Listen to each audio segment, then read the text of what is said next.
হরে কৃষ্ণ। রামনবমী ব্রত 2026 সালে কবে পালন করতে হবে? চৈত্র মাসের শুক্লপক্ষের নবমী তিথিতে স্বয়ং ভগবান শ্রীরামচন্দ্র তিনি আবির্ভূত হয়েছিলেন। তো এবছরে সেই রামনবমী ব্রত কবে পালন করতে হবে? বছরের একটি অন্যতম গুরুত্বপূর্ণ ব্রত, যে ব্রত স্বয়ং ইন্দ্রদেব পর্যন্ত ভক্তি ভরে পালন করেছিল। সেই ব্রত কবে পালন করতে হবে এবং ব্রত কিভাবে পালন করতে হবে, কতক্ষণ পর্যন্ত এই রামনবমী ব্রতের উপবাস করতে হবে এবং এই দিনে কি কি খাওয়া উচিত, কি কি খাওয়া উচিত নয়, রামনবমী ব্রতের বিশেষ মাহাত্ম্য কথা, এই সকল প্রসঙ্গ আজকের এই পর্বে আমরা জেনে নিব। তাই আশা করছি আজকের এই তথ্যগুলো আপনাকে অবশ্যই সমৃদ্ধ করবে এবং ভালো লেগে থাকলে একটি লাইক করে কমেন্টে জয় শ্রী ভগবান রামচন্দ্রের জয় একবার হলেও লিখে যাবার অনুরোধ জানাচ্ছি। ভগবান শ্রী রামচন্দ্র এই ত্রেতা যুগের, যেমন কৃষ্ণ এবং রাম দুজনের মধ্যে অনেক পার্থক্য, যদিও তারা ভগবান, রামও যেই কৃষ্ণ সেই, আবার বিষ্ণু একই, কিন্তু কৃষ্ণ লীলায় ভগবান শ্রীকৃষ্ণ ত্রিভঙ্গ ভঙ্গিমান, মানে তিন জায়গায় বাঁকা। আবার রাম তিনি সোজা, তার জীবনে কোনো কলঙ্ক নেই। এজন্য আজও মানুষ এই রামের রাজ্য কামনা করে, যে রামচন্দ্র ভগবান তার জীবনের অদ্ভুত, বিশেষ করে এই নবমী তিথিতে, সেই চৈত্র মাসের শুক্লপক্ষের নবমী তিথিতে যখন পুনর্বসু নক্ষত্র যুক্ত হয়েছিল, কৃষ্ণ হচ্ছে তিনি রাত্র 12টার সময়ে মধ্যরাত্রে আবির্ভূত হয়েছে, কিন্তু রামচন্দ্র ভগবান সে দুপুর 12টার সময়ে, দুপুর বেলা তিনি আবির্ভূত হয়েছে। এবং এই যে রাম, লক্ষ্মণ, ভরত, শত্রুঘ্ন, এরা কিন্তু বেশি সময়ের বড় ছোট নয়, মাত্র কয়েক সেকেন্ডের বড় ছোট। এই হচ্ছে, এভাবে করে ভগবান শ্রী রামচন্দ্র তিনি আবির্ভূত হয়েছে। মূলত দশরথ রাজার কোনো সন্তান হচ্ছিল না, অনেক ব্রত আদি, যাগ যজ্ঞ, অনেক কিছু করিয়াছে, কিন্তু এত কিছুর পরেও তার কোনো সন্তান হচ্ছিল না। শেষ পর্যন্ত বশিষ্ঠ মুনি বললেন যে রাজা দশরথ, আপনি পুত্রেষ্টি যজ্ঞ করাতে হবে। ঋষ্যশৃঙ্গ মুনির দ্বারা পুত্রেষ্টি যজ্ঞ করালে তবে এই যজ্ঞের ফলস্বরূপ পুত্র সন্তান আপনি প্রাপ্ত করতে পারবেন। তো এরপরে মূলত এই দশরথ রাজা তিনি ঋষ্যশৃঙ্গ মুনির মাধ্যমে এই পুত্রেষ্টি যজ্ঞ করিয়েছিল। মূলত এই পুত্রেষ্টি যজ্ঞ করাতে এমন পুরোহিত লাগে যিনি জীবনে কোনোদিন কোনো নারীর মুখ দর্শন করেনি, আর এই ঋষ্যশৃঙ্গ মুনি ছিল তেমনি। তো এই পুত্রেষ্টি যজ্ঞ করানোর পরে সেখান থেকে সে তো আমরা জানি যে ও মানে একটা সুন্দর পায়েসের পাত্র নিয়ে একজন দেবী উঠে এসেছে, এবং সেই পায়েস দশরথ রাজার তিন রানী কৌশল্যা, কইকেয়ী এবং সুমিত্রা তারা গ্রহণ করায়, তারপরে তাদের থেকে সন্তান হয়েছিল। এভাবে করে ভগবান স্বয়ং 4 ভাগে বিভক্ত হয়ে আবির্ভূত হয়েছিল এই রাম নবমী তিথিতে। যেন রামনবমী তিথি প্রত্যেকটা ব্যক্তির, যেমন আমরা জন্মাষ্টমী ব্রত গুরুত্বের সহিত পালন করি, তেমনি রামনবমী তিথি একান্ত ভক্তি ভরে আমাদের প্রত্যেকের পালন করা উচিত। বিশেষত এই অগস্ত্য সংহিতায় বলা হয়েছে, যারা এই রামনবমীর দিনে ব্রত করবে ভক্তি ভরে, এই দিনটি বিশেষ করে পালন করবে, তবে বলা হয়েছে কোটি সূর্যগ্রহণ থেকেও শ্রেষ্ঠ হচ্ছে এই রামনবমী তিথি। কোটি কোটি সূর্যগ্রহণ অপেক্ষাও, যেমন গ্রহণের সময়কে আমরা অনেকে অশুভ বলে জানি, কিন্তু এই গ্রহণের সময়ে যদি গঙ্গা স্নান করা হয় এটি মহাপুণ্যের। এরকম করে কোটি সূর্যগ্রহণের যে ফল, তার থেকে অধিকও ফল হয় শুধুমাত্র রাম নবমী ব্রত ভক্তি ভরে পালন করলে। কিন্তু যারা এই ব্রত পালন করবে না, অগস্ত্য সংহিতায় আরো বলা হয়েছে, এই দিনটির যারা অবহেলা করবে তারা কুম্ভীপাক নামক নরকে তাদের পতিত হতে হয়। নরক যন্ত্রণা, কুম্ভীপাক নরকের যন্ত্রণা তাদেরকে ভোগ করতে হয়। এজন্য এই রামনবমী তিথি বিশেষ করে দেবরাজ ইন্দ্র পর্যন্ত পালন করেছে ভক্তি ভরে। সমস্ত দেবদেবী তারা পর্যন্ত বিশেষ তিথি বা দিনগুলো ভক্তি ভরে পালন করে থাকে। জন্মাষ্টমী ব্রত ব্রহ্মা পর্যন্ত পালন করেছেন, আবার ইন্দ্র পর্যন্ত ভগবান শ্রী রামচন্দ্রের কৃপা লাভের জন্য এই রামনবমী ব্রতটি ভক্তি ভরে পালন করে। যিনি ভক্তির সহিত এই ব্রত পালন করেন, বলা হয়েছে তার আজন্ম, মানে এই জন্মেই তারা অন্তিমে মুক্তি লাভ করতে পারে। এমন করে এই রামনবমীর ব্রত মাহাত্ম্যে বলা হয়েছে। এখন কথা হচ্ছে কিভাবে এই রামনবমী ব্রত পালন করতে হয়, কতক্ষণ পর্যন্ত উপবাস করতে হয়, আবার এই দিনে কি কি খাওয়া উচিত নয়। আর তো রামনবমী ব্রত যেমন ভগবান শ্রীকৃষ্ণ আবির্ভূত হয়েছে রাত্র 12টা পর্যন্ত, মানে 12টার সময়, এজন্য ভক্তরা সারাদিন উপবাস করে রাত্র 12টার সময় অভিষেক করে ভগবান শ্রীকৃষ্ণের। এর পরে গিয়ে কিছু হালকা খাবার গ্রহণ করে, প্রসাদাদি গ্রহণ করে পরের দিনে গিয়ে পালন করে। কিন্তু এই রামনবমী ব্রতের ক্ষেত্রে ভক্তরা দুপুর পর্যন্ত উপবাস করে। রাম ভগবান হচ্ছে অতি করুণাময়, ভক্তের যাতে কষ্ট না হয় এজন্য দুপুর পর্যন্ত, এই যে দুপুরের সময় আবির্ভূত হয়েছে, তাই দুপুর বেলা ভগবান রাম, লক্ষ্মণ, সীতা এদের অভিষেক করে সেই চরণামৃত গ্রহণ করেই ভক্তরা ব্রত ভঙ্গ করে। অনেকে আছে এখন মনে করে যে আমি দুপুর পর্যন্ত কেন ব্রত করব, মাত্র আমি সমগ্র দিন সারাদিন ব্রত করি, একাদশীর মতো পরের দিনে গিয়ে পালন করব। যদি কেউ এরকম বিশেষ নিয়মে করতে চান ব্রত, সেটাও করতে পারেন, কিন্তু যারা অর্ধ দিবস ব্রত করে তাদেরও ব্রত হয়। অনেকে আছে যে অর্ধ দিবস যারা ব্রত করে তাদের নিন্দা করে, আরে অর্ধবেলা ব্রত করে, এটা ব্রত হয় নাকি? বিভিন্নভাবে কটাক্ষ করা হয় তাদের। না, এটা শাস্ত্রের নিয়ম, শুধু শাস্ত্র নয়, আমাদের পূর্ব মহান মহান আচার্যেরা এরকম ব্রত করেছে অর্ধবেলা রামনবমী তিথি। তো যারা অর্ধবেলা ব্রত করবে তারাও ব্রত করছে কেন, তাদের সেই আচার্যেরা এরকম করেছে। আপনার যদি ভক্তি হয় সমগ্র দিন ব্রত করবেন, এটি আরো ভালো। তো এভাবে করে অর্ধবেলা ব্রত করতে পারেন। আর যদি সেরকম ভক্তি থাকে সারাদিন ব্রত করবেন। কিন্তু এই দিনে অন্ততপক্ষে যে খাবারটি ভুলেও গ্রহণ করতে নেই তার মধ্যে হচ্ছে পঞ্চশস্য জাতীয় কোনো খাবার, ধান জাতীয় খাবার, গম জাতীয় খাবার, বিস্কিট, কেক, যে কোনো প্রকার ডাল, এই সমস্ত পেঁয়াজ রসুন এগুলো অবশ্যই আপনারা, অনেকে আছে যে দুপুর পর্যন্ত ব্রত করার পরে ব্রত ভঙ্গ করে এই সমস্ত খাবার অনেকে গ্রহণ করে। যারা আমিষ খাবার ভক্ষণ করে, অনেকে আমিষ পর্যন্ত ভক্ষণ করে থাকে।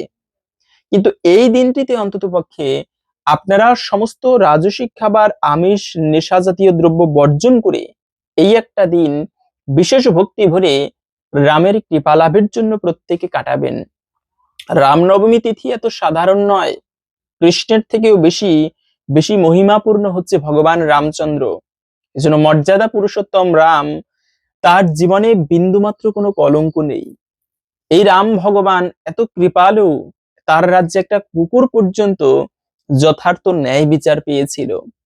এজন্য রামের মতো রাম রাজ্য আজও মানুষ কামনা করে। কিন্তু তাই এই দিনে রাজস্বিক কোনো খাবার, আপনি দুপুর বেলা নির্জলা ব্রত করার পরে অভিষেক আদি করে ভগবানের প্রসাদ দিয়ে সেই ব্রত ভঙ্গ করতে পারেন ওই সময়ে। কিন্তু নেশা জাতীয় কোনো দ্রব্য, আমিষ, রাজস্বিক খাবার এগুলো গ্রহণ করা উচিত নয়। পাশাপাশি এই দিনে লক্ষ্মণ এবং রামকে তুলসী পত্র নিবেদন করতে পারেন। কেন? ভগবানের যত প্রকার সেবা রয়েছে, ভগবানকে মণিমুক্তা আদি দান করলে ভগবান যত প্রসন্ন হয় তার থেকে অধিক প্রসন্ন হয় যদি কেউ ভক্তি ভরে ভগবানের চরণে তুলসী পত্র নিবেদন করতে পারে। তাই আপনারা এই দিনে ভক্তি ভরে রাম লক্ষ্মণকে তুলসী নিবেদন করতে পারেন। বিশেষত অভিষেক অবশ্যই করবেন। ভগবান রামচন্দ্রের অভিষেক করতে হয়, লক্ষ্মণের অভিষেক করতে হয়। যদি আপনি বাড়িতে অভিষেক নাও করতে পারেন, যেখানে অভিষেক হয় সেখানে আপনারা অংশগ্রহণ করবেন মন্দিরে গিয়ে। সেখানে অভিষেক না করতে পারলেও দর্শন করাও, এতেও অভিষেকের ফল কিন্তু লাভ হয়ে থাকে। এবং উপবাস কতক্ষণ করব তা তো আমরা জেনে নিলাম। সেই সঙ্গে অনেক মায়েদের একটা প্রশ্ন থাকে যে বাড়িতে যদি অশৌচ হয়, জননা শৌচ, মৃতা শৌচ, সেক্ষেত্রে কথা হচ্ছে বাড়িতে এই রামনবমী ব্রত ভক্তি ভরে পালন করা যাবে কিনা। হ্যাঁ, যদি কখনো এরকম হয় জন্মাষ্টমী ব্রত, রামনবমী ব্রত, তারপরে এই ধরনের ব্রত আসে, বাড়িতে যদি জনানা শৌচ, মৃতা শৌচ থাকেও তারপরেও যে কেউ ভক্তি ভরে ব্রত করতে পারবেন। কেন? এইগুলো হচ্ছে বছরে একবার আসে এই ব্রত, অবশ্যই আপনি পালন করতে পারবেন। এখন এটা তো আপনার পরিস্থিতি অনুযায়ী এই জননাশ স্মৃতা শৌচ হয়েছে, অবশ্যই যে কেউ আহ, এটা ভগবান দেখবে, আপনি তো ইচ্ছা করে এমনটা হয়নি। তো ব্রত করলে অবশ্যই এর ফল লাভ হবে এবং ব্রত করা উচিত। যে এই ব্রত পালন না করবে তাকে কুম্ভিপাক নরকে যেতে হয়। পক্ষান্তরে এই ব্রত পালন করলে কোটি সূর্যগ্রহণ অপেক্ষাও বেশি পুণ্যফল প্রদান করে। তার থেকেও গুরুত্বপূর্ণ বিষয়, রামচন্দ্র ভগবান অতীব প্রসন্ন হয়। একবার একটা কুকুর রাস্তার মাঝখানে শুয়েছিল। ওই কুকুর একটা ব্রাহ্মণ স্নান করে যাচ্ছিল, ওই কুকুরটা ডিঙোতে হবে, এতে ব্রাহ্মণের শৌচ নষ্ট হবে, এই ভেবে ব্রাহ্মণটা একটা কুকুরকে লাথি দিয়ে ওখান থেকে তাড়িয়ে দিল। কুকুরটা খুব ব্যথা পেয়েছে, ঘেউ ঘেউ করতে করতে ও বিচার চাবার জন্য রামের রাজসভায় উপস্থিত। তো রাম ভগবান প্রশ্ন করলো, তুমি কেন এসেছো? বলে, আমাকে বিনা কারণে একটা ব্রাহ্মণ লাথি দিয়েছে, আমি খুবই ব্যথা পেয়েছি, তো এর বিচার চাইতে এসেছি। রাম বলল, কি বিচার চাও বলো? বলে, আমাকে যেরকম ও লাথি দিয়েছে, আমি খুব ব্যথা পেয়েছি, কান্না করেছি, এই ব্যক্তিও যেন আমার মতো একদিন আহ, এমন করবে যেন ও আমার মতো কষ্ট পেতে হয় তাকে, পরের জন্মে ওকে কুকুর করে জন্ম দাও। রামচন্দ্র তাই করেছিল, কিন্তু এজন্য একটা পশু পর্যন্ত ন্যায় বিচার পেয়েছিল রামের রাজ্য থেকে। এ হচ্ছে রাম। তাই আসুন আমরা কিছুক্ষণ সময় ধৈর্য ধরে এখন রামনবমীর বিশেষ ব্রত মাহাত্ম্য কথা শ্রবণ করি। কেননা এই রামনবমী ব্রত পালন করতে হবে আগামী সেই 27শে মার্চ শুক্রবার। আগামী 27শে মার্চ শুক্রবার এই রামনবমী ব্রত পালন করতে হবে। তো এখন আসুন আমরা ধৈর্য ধরে এই রামনবমী ব্রতে যারা পালন করবে তারা কি ফল লাভ করতে পারে সেই ব্রত কথা শ্রবণ করি। এই দিনে আপনি ব্রত করেন কিংবা না করেন, চেষ্টা করবেন সকলে এই ব্রত মাহাত্ম্য কথা ভক্তি ভরে শ্রবণ করতে। এতে অনেকাংশেই ভগবান শ্রী রামচন্দ্রের বিশেষ কৃপা দৃষ্টি লাভ করা যায়। তো জেনে নিচ্ছি রামনবমীর ব্রত কথা। ব্রহ্মার মানসপুত্র মহাযোগী সনক পিতৃসমূপে উপস্থিত হইয়া জিজ্ঞাসা করিলেন, ভগবান, প্রসিদ্ধ আছে রাজা দশরথের ঔরসে রানী কৌশল্যার গর্ভে ত্রিলোকনাথ ভগবান শ্রীরাম রূপে জন্মগ্রহণ করেছিলেন। দশরথ ও কৌশল্যা এমন কি পুণ্য করেছিলেন যে দুর্বা দল শ্যাম শ্রীরাম তাহাদের গৃহে অবতীর্ণ হইলেন।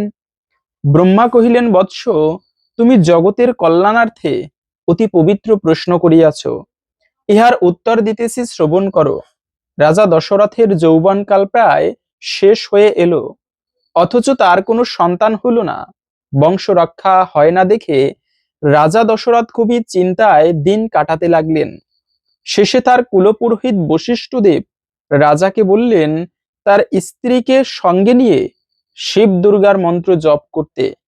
রাজা দশরথ এবং তাহার মহিষী পতিপরায়ণা কৌশল্যা ধ্যানমগ্ন হইয়া শিব দুর্গা মন্ত্র জপ করিয়াছিলেন। তাহাদিগের কঠোর তপস্যায় শশীশেখর হৃদয় প্রসন্ন হইল। তিনি তৎক্ষণাৎ রাজা এবং রানীর পুরাভাগে আবির্ভূত হইলেন। কৈলাসপতিকে দেখিয়া রাজার আনন্দে অবধি রইল না।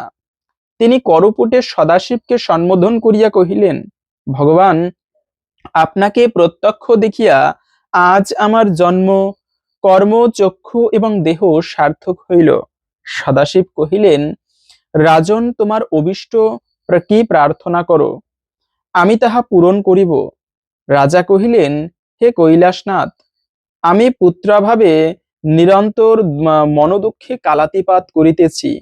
কি কার্য করিলে আমি পুত্র রত্ন লাভ করিতে পারি, আপনি তাহার উপায় বিধান করুন।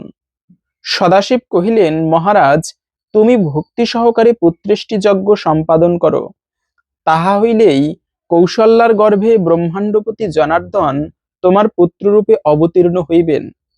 দেবাদিদেব চন্দ্রনাথ এই বলিয়া তিরোহিত হইলেন। অনন্তর রাজা দশরথ কৌশল্যার সহিত একত্র হইয়া যথাবিধান পুত্রেষ্টি যজ্ঞের অনুষ্ঠান করিয়াছিলেন। যজ্ঞের ফলে অচিরেই গর্ভ সঞ্চার হইল। যথাকালে চৈত্র মাসে শুক্লপক্ষের নবমী তিথিতে পুনর্বসু নক্ষত্রের শুভ লগ্নে শুভক্ষণে শুভযোগে স্বয়ং জনার্দন শ্রী রামচন্দ্র রূপে আবির্ভূত হইলেন। এই জন্যই এই তিথি রামনবমী রূপে কথিত। এই মঙ্গলময় দিনে শ্রী রামচন্দ্রের উদ্দেশ্যে যে কোনো শুভ কর্মের অনুষ্ঠান করেন, কোটি সূর্যগ্রহণ অপেক্ষা তাহাকে অধিক ফল লাভ হয়, তাতে কোনো সন্দেহ নেই। যে ব্যক্তি এই দিবসে উপবাসী থাকিয়া রাত্রি জাগরণ এবং পিতৃপরশগণের উদ্দেশ্যে তর্পণ করে, অন্তিমে ব্রহ্মধামে তাহার চিরবাস লাভ হয়। যদি এই পুণ্যতিথিতে নির্জনে বসিয়া দশমী তিথির আগমন পর্যন্ত ভক্তি সহকারে শ্রী রামের উদ্দেশ্যে ইষ্টমন্ত্র জপ করা যায়, তাহা হইলে তদ্বারাই পুরস্চরণ ক্রিয়া সম্পাদিত হয়। এইরূপ জপের পর দশমীতে ব্রাহ্মণ ভোজন করাইয়া দক্ষিণা প্রদান করা কর্তব্য। এই প্রকারে রামনবমী ব্রত সম্পাদন করিলে রঘুকুল তিলক রামচন্দ্র প্রসন্ন হইয়া ব্রতীর মনোবাঞ্ছা পূর্ণ করেন। এই রামনবমী ব্রত সর্বসুখের এবং সর্বপ্রকার মঙ্গলের আকর এবং পরম পবিত্র। ব্রহ্মার মুখে এই কথা শুনিয়া তাপস শ্রেষ্ঠ সনক পুনরায় জিজ্ঞাসা করিলেন, হে পিত, এই প্রকার ব্রতের বিধান কি প্রকার তাহা কীর্তন করুন। ব্রহ্মা কহিলেন, ব্রতের পূর্বদিন একাহারী থাকিয়া আমিষ ভোজীদের নিরামিষ ভোজন করাই বিধি। রাত্রিকালে কুশ বা কম্বলের শয্যায় শয়ন করিবে, কিন্তু স্ত্রীর সহিত শয়ন করিবে না। প্রাতকালে গাত্রোত্থান পূর্বক স্নান এবং নিত্যক্রীড়া সমাপনান্তে পবিত্র হইয়া যথাবিধি সংকল্প করিবে। তৎপরে ঘটে পটে শালগ্রাম শিলায় বা প্রতিমাতে শ্রী রামচন্দ্রের পূজা করিবে। প্রথমত কৌশল্যার এবং তৎপরে দশরথের অর্চনা করিতে হয়। তদনন্তর পরিবার বর্গের পূজা করিয়া নবগ্রহ দিকপাল এবং অস্ত্রসমূহ অর্চনা করিবে। মধ্যাহ্নকালে শ্রী রামচন্দ্রের আবির্ভাব স্মরণ করিয়া পাদ্যার্ঘাদি দ্বারা তাহার পূজা সম্পাদন পূর্বক 3টি পুষ্পাঞ্জলি প্রদান করিবে। রাত্রি জাগরণ করিতে হয়। পরদিন প্রভাতে স্নানান্তে যথাবিধি ভক্তি সহকারে শ্রী রামচন্দ্রের পূজা সমাপনান্তে ব্রাহ্মণকে ভোজন করাইবে এবং দক্ষিণা দিয়া তাহাদিগকে সন্তোষ সাধন করিবে। তৎপরে নিজে পালন করিবে। যে ব্যক্তি এই রামনবমীর ব্রত কথা শ্রবণ করেন, ইহধামে পুত্রাদি সহ অতুল সুখ সম্ভোগ করিয়া দেহাবসানে ব্রহ্মধামে গমন করিয়া থাকে। ভক্তি সহকারে ইহা শ্রবণ করিলে রোগীর রোগ দূর হয়, বন্ধানারী দীর্ঘজীবী পুত্র লাভ করে এবং সপত্নীর দর্প চূর্ণ করিতে সক্ষম হয়। ইহার প্রসাদে নির্ধনের ধনলাভ এবং ভয়ার্ত ব্যক্তি ভয় হইতে পরিমুক্ত হইবে, সন্দেহ নেই। এই ব্রতের অনুষ্ঠান করিলে যেরূপ পুণ্য সঞ্চয় হইয়া থাকে, নানাবিধ যজ্ঞ, কঠোর তপস্যা এবং সর্বতীর্থে ভ্রমণ দ্বারাও তাদৃশ পুণ্য লাভের সম্ভাবনা নেই। হে বৎস, তোমার প্রতি স্নেহ হেতু আমি এই গুহ্য মাহাত্ম্য কীর্তন করিলাম। সাধারণের নিকট তুমি কদাচ এই ব্রতের বিষয় প্রকাশ করিও না। যে ব্যক্তির ভক্ত হরে ভেদ জ্ঞান নাই, তাদৃশ শিষ্যের নিকটেই ইহা প্রকাশ করিও। এই হচ্ছে মূলত রামনবমীর ব্রত কথা। আশা করি বুঝতে পেরেছেন এই রামনবমী ব্রত কতটা মাহাত্ম্যপূর্ণ।